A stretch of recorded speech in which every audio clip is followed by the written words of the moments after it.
ఈ టిఫిన్స్లోకి ఎప్పుడు సాంబార్ చట్నీలు కాకుండా వీడియోలో చూపించిన విధంగా కారం కూడా ఒకసారి ట్రై చేయండి. చాలా సింపుల్ అండి, ఎక్కువ టైం కూడా పట్టదు, పెద్ద ప్రాసెస్ కూడా కాదండి.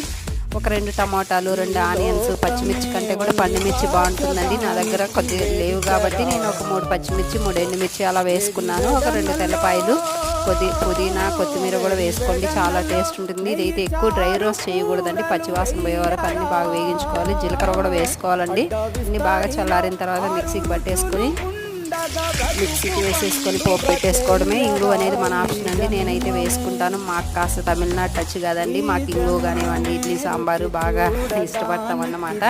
ఈ రైస్ లెగ్ కూడా బాగానే ఉంటుందండి, ఒకసారి అయితే ఖచ్చితంగా ట్రై చేయండి. దోశకి, ఇడ్లీకి, చపాతీకి చాలా బాగుంటాయండి. ఒక్కసారి అయితే ట్రై చేసి ఎలా వచ్చిందో నాకైతే ఖచ్చితంగా కామెంట్స్లో తెలపండి. ఒకసారి అయితే ట్రై చేయండి ఫ్రెండ్స్. ఇందులో వాటర్ అయితే అస్సలు వేయద్దు, మనము పచ్చివాసన పోవడానికి మాత్రమే వేగించుకుంటాం కాబట్టి